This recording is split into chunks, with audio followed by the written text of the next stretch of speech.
देश खतरे में है, कोरोना से नहीं, चाइना से।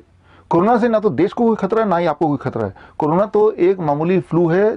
आपको फ्लू से जितना खतरा होता है, जो कि हर साल आपने झेला है, उतना ही खतरा कोरोना से है। ये बात मैं आपको बताता आया हूँ पिछले 5 महीने में अपने अलग अलग वीडियोस के माध्यम से।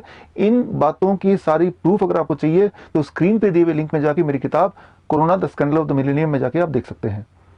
The real threat is from the China. China से हमारे देश को थ्रेट आता रहा है, ये बहुत पुरानी बात है, लेकिन अभी थ्रेट अपने एक्सट्रीम में। कारण ये कि एक तरफ चाइना की जो इकोनॉमी है वो अपने पीक पे है और इंडिया की इकोनॉमी पूरी तरह क्रैश कर चुकी है। याद रखिए, बॉर्डर पे जब लड़ाई होती है तो वो लड़ाई में जो औजार होता है वो होता है इकोनॉमी, पैसा। पैसे से ही औजार आता है, उसी से लड़ा जाता है। और इस वक्त जाहिर सी बात है, चाइना की जो इकोनॉमी है अपने सबसे स्ट्रांग पोजीशन पे है। कारण ये कि कोरोना के बहाने कोरोना के जो मेडिकल सप्लाईज हैं वो इंडिया समेत चाइना सारी देशों को अभी एक्सपोर्ट कर रहा है। पिछले दिनों अगर भारत की बात करें तो भारत ने 21 टन मेडिकल सप्लाईज चाइना से हवाई जहाज के माध्यम से इंपोर्ट किया था। तो ये तो है चाइना की इकोनॉमी की कंडीशन। अब भारत की जो इकोनॉमी कंडीशन है वो तो आपको पता ही है, कारखाने सारे बंद हैं, ठप पड़े हुए हैं। तो ऐसे में हम क्या करें? कुछ देशभक्त उनके राय आ रहे हैं, बड़े अच्छे राय हैं। नंबर 1 कि चाइनीज माल खरीदना बंद कर दें ताकि चाइना की जो इकोनॉमी है उस पर थोड़ा बहुत फर्क पड़ जाए। देखिए, मुझे पूरा यकीन है कम से कम 60-70 करोड़ भारतीय ऐसे हैं जो चाइना का माल बिल्कुल नहीं खरीदेंगे। अगर आपको यकीन नहीं आता तो आप CMIE, centre for monitoring of Indian economics के साइट में जाकर देखेंगे तो आप हैरान हो जाएंगे, बल्कि एक भयानक स्थिति दिखेगी। और वो ये कि इस वक्त इंडिया का जो अनएम्प्लॉयमेंट रेट है वो रॉक बॉटम पे है, यानी कि 27%, यानी कि 27%। एक बहुत ही भयानक पिक्चर है। बोलने का मतलब, इसे अगर हम ट्रांसलेट करते हैं इनटू नंबर पीपल, तो इस वक्त देश में करीब 60 करोड़ लोग ऐसे हैं जिनको ये नहीं पता कि अगले हफ्ते का जो खाना है उसके लिए पैसा कहां से आएगा। तो ऐसे में वो चाइना का माल तो क्या, वो कहीं का माल खरीदने लायक ही नहीं है। तो इसलिए इस बात से आप निश्चिंत हो जाइए कि देश चाइना का माल खरीदेगा, वो नहीं खरीदेगा, पैसे है नहीं। एक सजेशन और आ रहा है कि चाइना के जितने भी ऐप हैं, टिकटॉक वगैरह, ये सब डिलीट कर दें। बिल्कुल डिलीट कर दीजिए। डिलीट करने से थोड़ा बहुत फर्क पड़ जाना चाहिए। और अगर आप चाइना का सारा ऐप डिलीट करना चाहते हैं तो स्क्रीन पे दिए हुए जितने सारे ऐप आप देख रहे हैं वो सारे ऐप भी आप डिलीट कर दीजिए। आप बोलेंगे ये तो सारे भारतीय ऐप हैं, फ्लिपकार्ट है, स्नैपडील है, पेटीएम है, ओयो है, ओला है, बाइजूस हैं। ये सारे दिखने में भारतीय ऐप हैं, लेकिन इसके जो तार हैं, इसके जो इन्वेस्टर्स हैं, इनके जो शेयर होल्डर हैं, मेजर शेयर होल्डर, वो तो सारे चाइनीज ही हैं। तो जब भी आप इनमें से भी कोई ऐप यूज करेंगे तो उसका भी एक कंट्रीब्यूशन, एक पैसा चाइना को जा रहा है। तो सही मायने में अगर आप सारे चाइनीज ऐप हटाना चाहते हैं तो ये सारे ऐप, या फिर मोटा मोटी बात करें तो जितने भी भारतीय ऐप हैं उसमें 99% ऐप सारे डिलीट कर देंगे तो ही माना जाएगा कि आपने चाइनीज सारे ऐप डिलीट कर दिए। तो किसी देश को कमजोर करने का तरीका 2 है। एक तो ये कि उसकी इकोनॉमी को कमजोर करने की कोशिश की जाए, और दूसरा कि अपनी इकोनॉमी को बूस्ट करें। अपनी इकोनॉमी, अगर भारत की इकोनॉमी की बात करें, बूस्ट करने के लिए एक लॉन्ग टर्म प्लान ये हो सकता है कि इसी वक्त सारे कारखाने दोबारा चालू कर दिए जाए, जो कि होता हुआ दिख नहीं रहा। दूसरा एक और तरीका, अगर ये जिद पे अड़ी गए कि फैक्ट्रियां बंद करके ही दम लेंगे, जब तक कि वो फैक्ट्री अपने आप ही जंग ना पड़ जाए, दोबारा खुलने लायक ही ना रह जाए, जैसा कि बहुत सारे फैक्ट्रीज में ऑलरेडी हो भी चुका है, तो इस फिर भी इकोनॉमी को बूस्ट करने का एक गोल्डन चांस हमारे पास है। उसके लिए मैं एक उदाहरण लेता हूं समझाने के लिए। 20 अप्रैल, याद रखिएगा डेट, 20 अप्रैल की बात है। माडागास्कर, जो कि बहुत ही गरीब देश है, अफ्रीका की छोटा सा गरीब देश, वहाँ पे उनका जो ट्रेडिशनल सिस्टम ऑफ मेडिसिन है उसके माध्यम से 2 कोरोना पेशेंट को ठीक किया गया, 2, ओनली 2। और उसके बेसिस पे ही उन्होंने लॉन्च कर दिया 20 अप्रैल को वहाँ के प्रेसिडेंट, उनका नाम है एंड्रिया रोजोलिना, उन्होंने लॉन्च कर दिया वहाँ का प्रोडक्ट, नाम दिया उन्होंने कोविड ऑर्गेनिक, वहाँ का ट्रेडिशनल दवाइयों के सिस्टम से बना हुआ प्रोडक्ट, कि इससे कोरोना के पेशेंट ठीक होते हैं। और उसके बाद से उनके पास पूरे अफ्रीका के देशों से ऑर्डर मिलने शुरू हो गए, और मुझे लगता है अब तक तो वो बहुत अमीर बन चुके होंगे। मतलब ये कि देश का जो राष्ट्रपति वो खुद ही अपने ट्रेडिशनल सिस्टम का ब्रांड एम्बेसडर बन गया, अपना मार्केटिंग एग्जीक्यूटिव बन गया। जहाँ भी वो जाते, किसी भी प्रेस कॉन्फ्रेंस में, इंटरनेशनल मीट में अपना वो प्रोडक्ट लेके जाते, और जिससे देश को बहुत फायदा भी हुआ, एक गरीब माडागास्कर जैसे देश को। अब भारत की बात करते हैं। भारत में भी एक ट्रेडिशनल सिस्टम है, मैं आपको याद दिला दूं, इसका नाम है आयुर्वेद। शायद जनता भूल चुकी है और हमारी सरकार तो पूरी तरह भूल चुकी है। नहीं तो जरा सोचिए, पिछले 5 महीने जो कोरोना से की लड़ाई है, चल रही है, उस जंग में एलोपैथी के जो जहां ट्रायल चल रहे थे वहां आयुर्वेद का नामो निशान भी नहीं था। और हमारे कुछ आयुर्वेद के चाहने वाले जिनके चप्पल जूते घिस गए प्रधानमंत्री पीएमओ ऑफिस के चक्कर लगाते लगाते, आयुष डिपार्टमेंट, हेल्थ मिनिस्ट्री, कि भाई आप आयुर्वेद के माध्यम से भी तो कुछ ट्रायल करो, करते करते 15 मई के आसपास हेल्थ मिनिस्ट्री ने अलाउ किया, चलो भाई आयुर्वेद को हम कुछ पेशेंट देंगे और ये 5 जड़ी बूटियां अलाउ करते हैं, आप इसी से ट्रायल करके देखो। और सिम्टोमेटिक पेशेंट में 15 दिन पहले 15 मई के आसपास ट्रायल शुरू हुआ गुजरात में, और उसका नतीजा निकला 30 मई के आसपास। 30 मई को वहां के रीजनल अखबार में खबर छपी, और वो खबर ये थी कि 586 corona patient, symptomatic corona patient ठीक हो गए आयुर्वेद के इलाज से। ये एक बड़ी बात है। कहाँ तो 2 पेशेंट ठीक होने के बाद भी वो ब्लॉकबस्टर ड्रग बन गया था या बन गया है, और यहाँ 586 लोग ठीक होके घर जा चुके हैं, और कितने लोग मरे? एक भी नहीं मरा। So that is a big news. लेकिन अब सामने नतीजा है कि इतना बड़ा न्यूज होने के बावजूद भी आई एम श्योर कि आप में से शायद ही किसी को पता चला हो, मानो ऐसे कि कोई षड्यंत्र के तहत इस न्यूज को दबाया गया हो, छुपाया गया हो, कहीं ऐसा ना हो किसी को पता चल जाए कि एक मेथड आ गया, एक फॉर्मूला आ गया जिसके माध्यम से, आयुर्वेद के माध्यम से लोगों को ठीक किया जा सके। सो अब वो लोग जो आयुर्वेद के स्तंभ माने जाते हैं, वो लोग जो आयुर्वेद के प्रमोटर्स हैं, वो लोगों को भी आइडिया नहीं आ रहा। उनमें से एक नाम मैं लूंगा आज, जिनका नाम है आचार्य मनीष जी, जो फरवरी महीने से ही लगातार Ayush department, health ministry, PMO office के चक्कर लगा रहे हैं कि किसी भी तरह से आयुर्वेद को रिकॉग्नाइज किया जाए कोरोना के ट्रीटमेंट में। अब जब ये रिकॉग्नाइजेशन मिल गया है, अब वो भी शांत बैठे हुए हैं, जैसे कि उन्होंने कुछ देखा नहीं, कुछ सुनाई नहीं दे रहा, कुछ पढ़ा नहीं, कुछ पता नहीं चल रहा। इस तरह का बिहेवियर उनका भी है। और साथ में बड़े बड़े जो दिग्गज हैं, रामदेव हैं, श्री श्री रविशंकर, जिन्होंने अपना ब्रांड वैल्यू ही आयुर्वेद के आधार पर बनाया है, वो भी कहीं गुमसुम है, कहीं चुपचाप बैठे हैं किसी कोने में। उनको भी दिखाई नहीं दिया कि 586 पेशेंट ठीक होकर जा चुके हैं। ये एक बहुत बड़ी बात है। बड़ी बात इसलिए है क्योंकि हमारे जो प्राइम मिनिस्टर हैं नरेंद्र मोदी जी, उनकी ब्रांड वैल्यू, उनकी ब्रांड इमेज वर्ल्ड लेवल पे इतनी बड़ी है। मुझे लगता है ट्रंप के बाद उनका नाम ही है जो नाम से, चेहरे से लोग पहचानते हैं और मानते भी हैं। अगर वो माडागास्कर के प्रेसिडेंट की तरह अगर वो भी ब्रांड एम्बेसडर बन जाए, मार्केटिंग एग्जीक्यूटिव बन जाए आयुर्वेद को प्रमोट करने के लिए, और अगर वो आयुर्वेद को हाथ में लेके एक बार अनाउंस कर दें प्रेस कॉन्फ्रेंस में कि हमने देखा है कि इतने पेशेंट ठीक होते हैं, 586 पेशेंट ठीक हुए, एक भी डेथ नहीं हुआ, तो मुझे पूरा यकीन है जैसा माडागास्कर के साथ आजकल हो रहा है, भारत के साथ भी ऐसा ही होगा। एकदम से भारत का जो डिमांड है आयुर्वेद के लिए, पूरी दुनिया भर से डिमांड आएगा, और पूरे विस्फोटक की तरह ये दवाई आयुर्वेद की छा जाएगी पूरे वर्ल्ड में, और एक दिन में, जस्ट एक दिन में भारत की इकोनॉमी वापस आ सकती है, भारत की इकोनॉमी पटरी पे आ सकती है। इसलिए भी क्योंकि कोरोना की वो जो दवाई है, आयुष की जो दवाई है, जो आयुर्वेद की दवाई है, वो तो ऑर्डर आएंगे ही, लेकिन लोगों का ध्यान एक बार फिर आयुर्वेद की तरफ आएगा, जिसके वजह से आयुर्वेद के जो बाकी और प्रोडक्ट्स हैं वो भी फिर एक्सपोर्ट होने लगेंगे। लेकिन शायद कोई ये होने देना चाहता नहीं है। इसके पीछे का कारण क्या हो सकता है? जहां तो एक तरफ ये बोला जा रहा है कि भारत की इकोनॉमी को वापस लाओ, भारत खतरे में है, और जहां दूसरी तरफ एक ब्लॉकबस्टर प्रोडक्ट ऑलरेडी तैयार होकर बैठा हुआ है घर में, और मुझे पता है कि आज अगर हमने कुछ किया नहीं तो याद रखिए आसपास के और देश, जैसे कंबोडिया जैसे छोटा देश, वियतनाम जैसे छोटे देश, थाईलैंड जैसे लोग, वो लोग भी अपनी ट्रेडिशनल मेडिसिन पे काम कर रहे हैं। आज नहीं तो कल वो अपना प्रोडक्ट निकालने ही वाले हैं।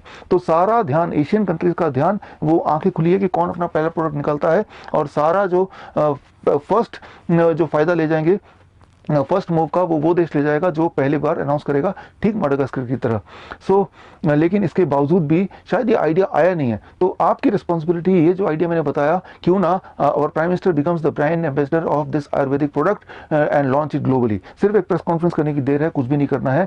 तो ये आपको पहुंचाना है, और मैं आपको पहुंचाता हूं आचार्य मनीष जी तक। मैंने उनको सीधे कुछ सवाल पूछे, उनके जवाब आपके सामने हैं, ताकि उन जवाबों को लेके आप खुद अपना कंक्लूजन बना पाए।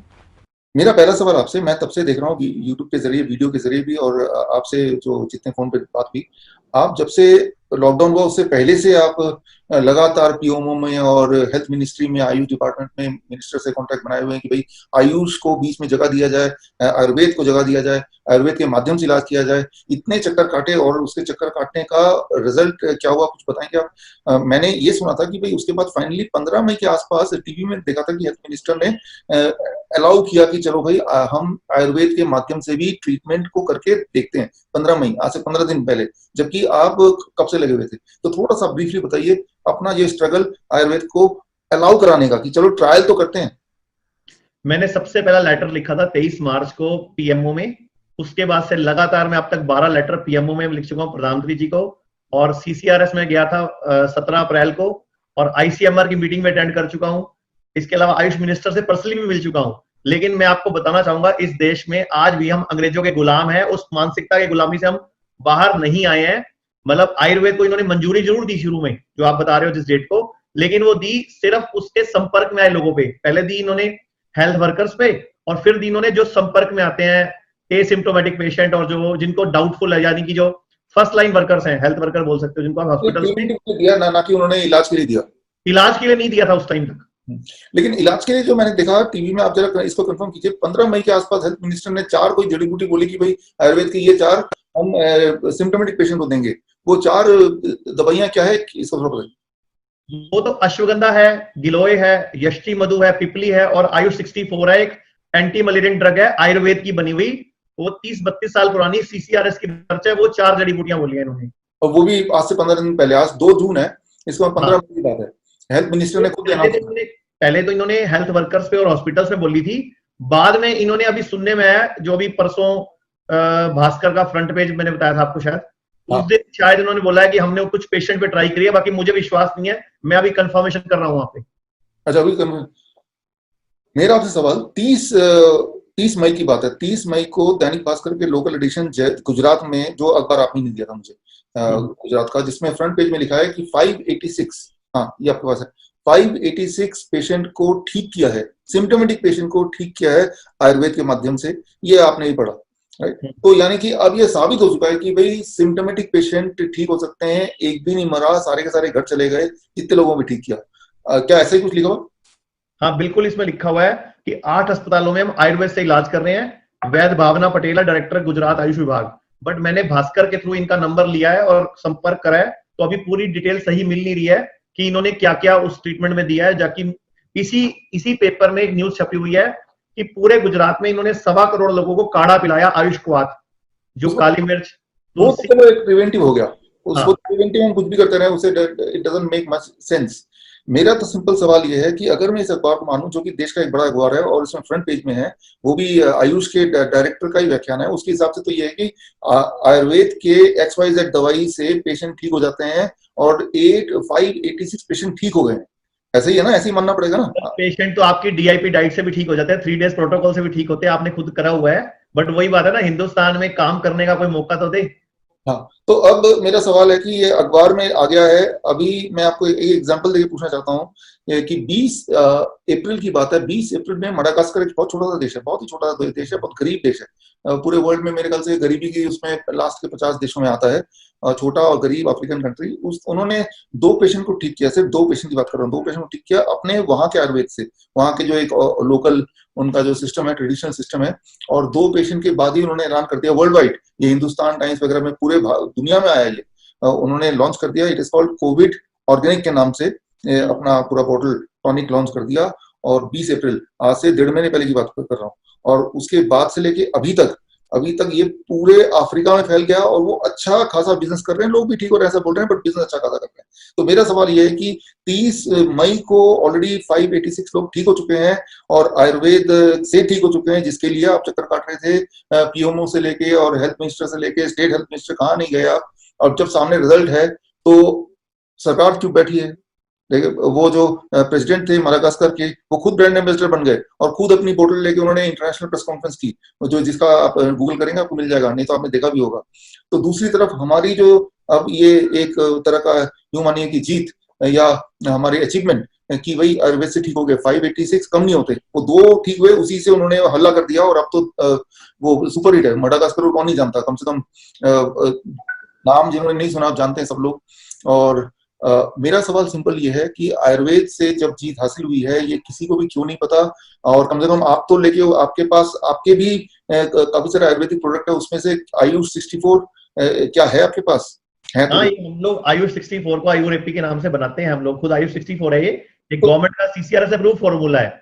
लेकिन हिंदुस्तान में जो मेरे को अभी तक पता है यही है कि अगर मैंने बोला ना आयुर्वेद की इस दवा से ठीक होगा, तो पहले FIR होगी, क्योंकि पेंडेमिक एक्ट लगा हुआ है, इसलिए हम इसको इम्यूनिटी की दवाई करके बेचते हैं। लेकिन आप ये नहीं बोलेंगे ना कि आपने ठीक किया, इससे ठीक होता है। ये तो गवर्नमेंट बोल रही है ना, गवर्नमेंट ने इलाज किया। अभी तक कोई ऐसी जारी अधिसूचना नहीं करी इन्होंने, अभी सब गोलमोल चल रहा है। ये अखबार में छप जरूर गया, और ये हमारे गुजरात की जो है प्रमुख स्वास्थ्य सचिव, उन्होंने खुद लिखा है कि इतने लोग ठीक हुए 7 दिन में नेगेटिव आए 213 लोग। ये 22 मई की न्यूज है। ये भी मैं आपको भी व्हाट्सएप कर देता हूं। लेकिन प्रॉब्लम क्या है, मुझे लगता है इस देश में जो हमारे बड़े मंत्री हैं आयुष के, हेल्थ के और सरकार के, उनके नीचे जो अफसर बैठे हैं वो सब बदलने पड़ेंगे, क्योंकि वो पुरानी मानसिकता के साथ बैठे हैं, वो आयुर्वेद को आगे आने देते। अब आपके पास वो अखबार भी है, 22 मई वाला भी है, 30 मई वाला भी है, अपना प्रोडक्ट भी है, तो आप वो दोनों मिला के तो दिखा सकते हैं ना अपने टीवी चैनल में, जहां जहां आपके प्रोग्राम आते हैं कि भाई देखो इससे ठीक होता है, ये कह रहा है, इतना तो कर सकते हैं ना।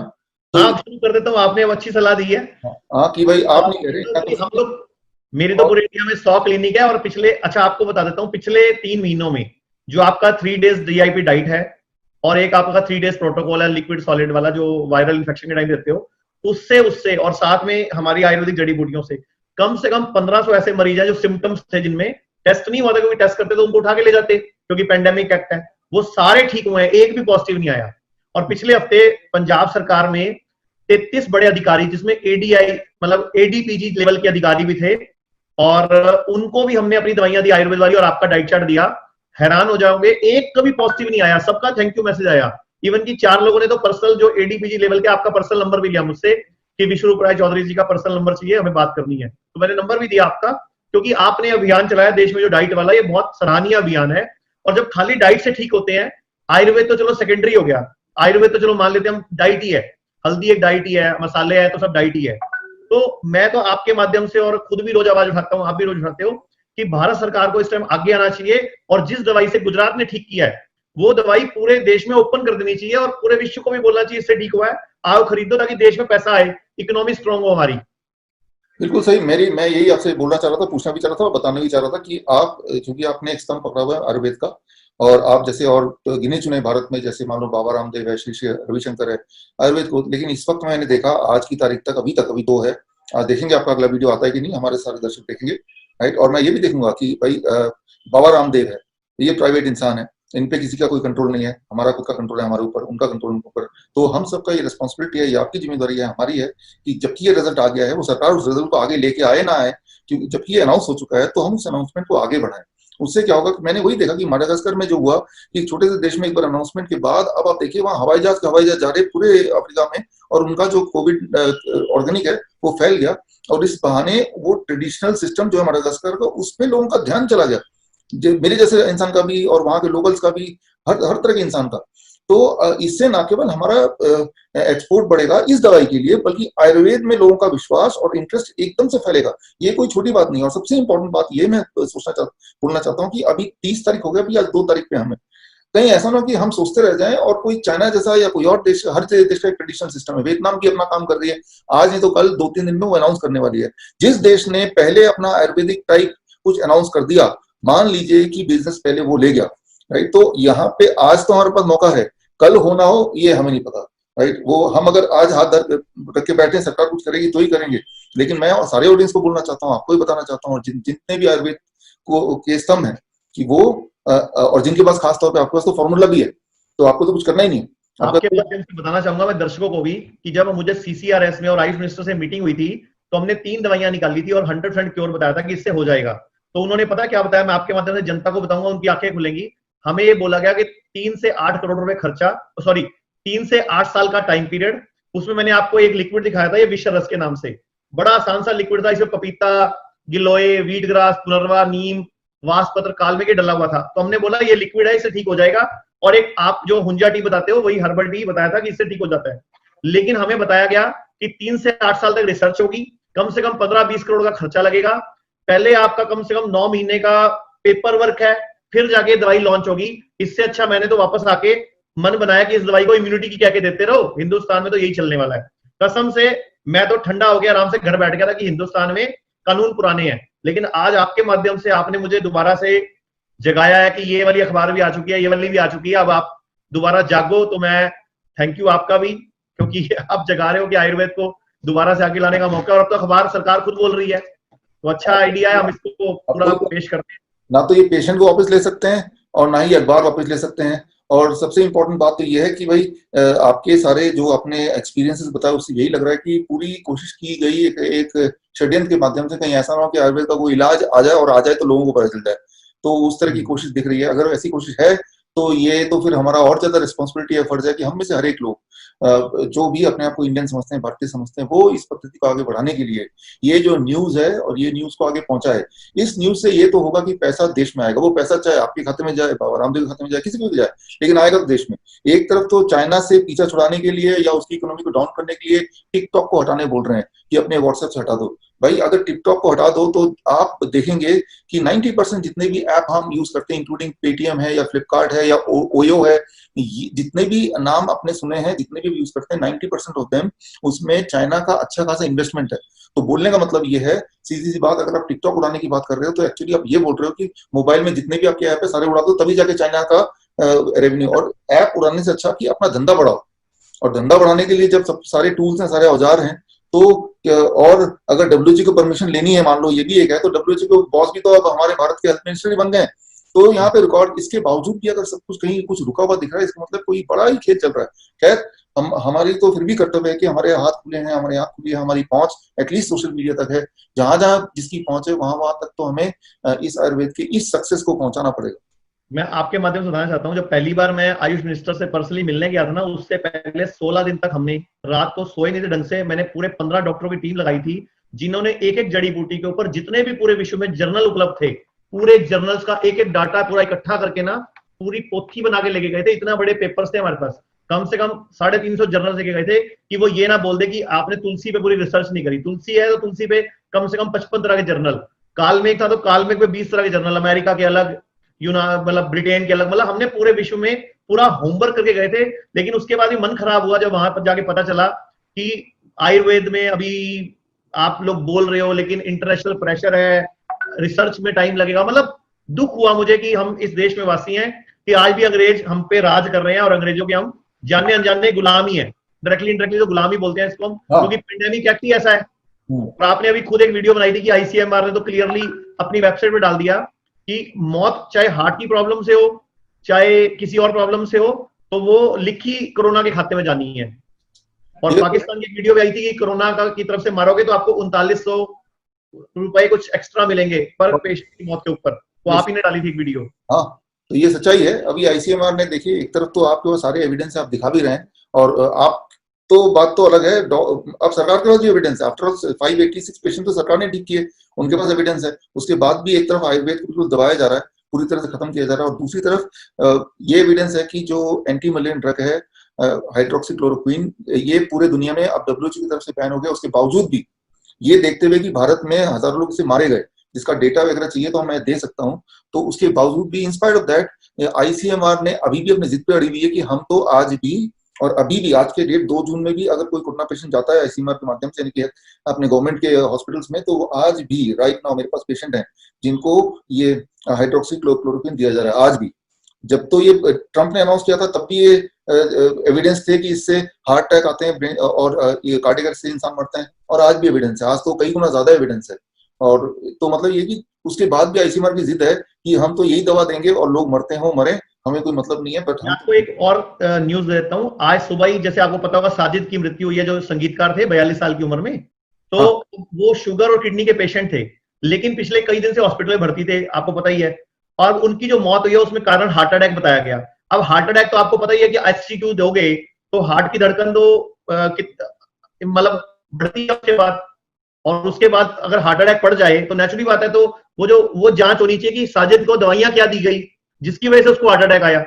हाँ, ये सबसे इंपॉर्टेंट बात है। एक और चीज यहाँ पे है भारत में जो बाकी पूरे दुनिया में कहीं भी नहीं, एटलीस्ट डेवलपमेंट देश में नहीं है, कि एक कॉलम होता है जहाँ पे दवाई के साइड इफेक्ट से तो नहीं मारे गए, अगर तो है तो वो टिक करना पड़ता है। लेकिन वो जो कॉलम है वो पूरा का पूरा भारत में वो कॉलम ही नहीं है।